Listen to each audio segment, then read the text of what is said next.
Super Pets, activate!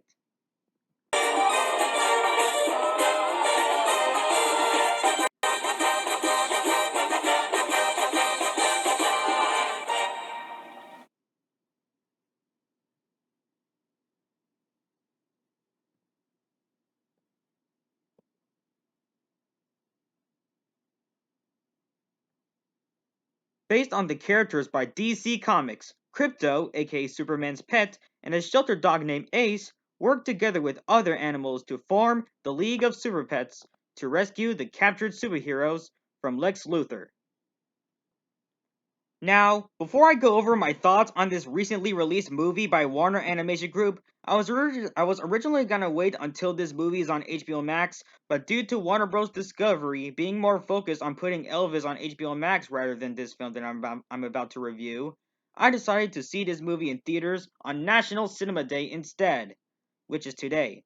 Now let's cut to the chase where I start my review on this movie, shall we? So, on National Cinema Day, which is today, I just saw Warner Animation Group's newest feature film after Space Jam: A New Legacy, DC League of Super Pets, at my local Cinemark theater. And what do I think of this movie after my first watch? This movie is not unexpectedly good. This movie is unexpectedly great! This movie was 100% way better than I expected since early 2022. The audiences are so right about this movie. Now, let me tell you my reasons why I enjoyed Warner Animation Group's new movie, DC League of Super Pets. 1. Having a concept for a story about superpowered pets sounds like a very neat premise, but when I first watched this movie and the story progresses, the plot makes this movie 10 times entertaining and fun to watch in terms of humor, heart, and action. 2. The animation is very eye-popping, wacky, and stylish. Shout out goes to Animal Logic, which is the studio that provide the animation for this movie and the whole Lego Movie franchise, which I can see why audiences really love this movie to begin with. There's also some moments where the animation kind of feels inspired by the bad guys. 3. Amazing and clever character development. Crypto has to be one of those examples of one of the character developments for this movie, where he embraced change through the film. 4. The voice acting is so good. The Rock did a great job as Crypto, Kevin Hart did a great job as Ace as well, and there are so many A-list actors to name, like John Krasinski as Superman. Krasinski is the guy who did A Quiet Place, by the way.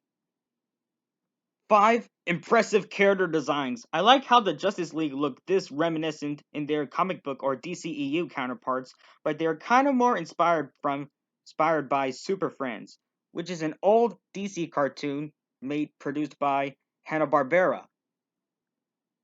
6. The jokes are straight up hysterical, and there are even some hidden adult jokes and gags at some scenes, like Merton the Turtle swearing, despite being censored for a PG rating. Like, who says that Warner Animation Group makes movies that are for quote unquote kids when this actually happened in the film? 7. The soundtrack is nice, even for 2022 standards. 8. Good direction by Jared Stern, who worked on the TV show Green Eggs and Ham, which is a pretty good animated show. A really good adaptation of a Dr. Seuss book. I highly recommend it. 9. Cool action sequences. And not just that, there's also some very heartwarming moments in the film with Crypto and Ace, Crypto and Superman, etc., and emotional scenes as well, like Ace the Bat Hound's backstory. And when I first watched that scene in my screening at my local Cinemark theater, I was this close to feel emotional. Like, I've never felt so emotional over a Warner Animation Group movie since Storks or Scoob or whatever movie they released that I really love slash like. So yeah. And 10, this quote by Batman, voiced by Keanu Reeves in the end of the movie. That better be a licensed toy or I'll freak out.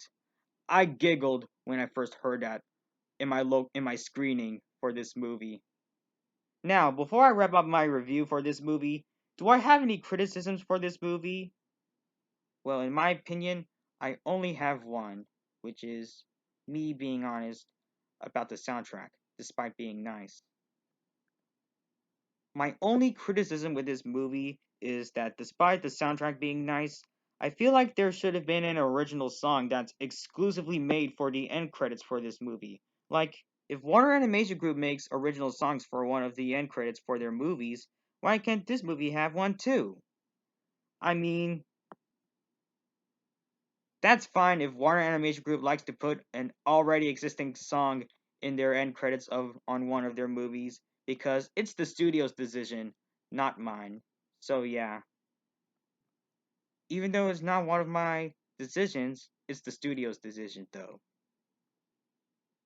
Like don't mind me, I'm just being fair in this review. So yeah. Overall, DC League of Super Pets is unexpectedly great. I enjoyed this movie. Oh, as for Lulu, she's an awesome Warner Animation Group villain. I thought she's gonna be the next Rex Dangervest, or as I like to refer her as, the Rex Dangervest of 2020 of the 2020s decade. But when I first watched this movie, she's way better than I expected. Like, why do people even hate this movie for some reason? Like, why? No offense, but I absolutely don't get the hate for this movie. You see, I prefer Warner Bros. As a movie studio and animation studio, but as a company, since David Zaslav is under control since the merge of Warner Bros. Discovery, yikes. But all stuff aside, this movie totally puts a smile on my face, along with other 2022 animated movies. Now, let's get into my rating. I'm giving DC League of Super Pets a 9.4 out of 10. So yeah, this concludes my review on DC League of Super Pets. Man, that was a really great and fun movie. Thanks for watching. Make sure to like, comment, and subscribe. Have a happy National Cinema Day to all of my viewers, and have yourself a really good Labor Day weekend. And I'll see you guys next time.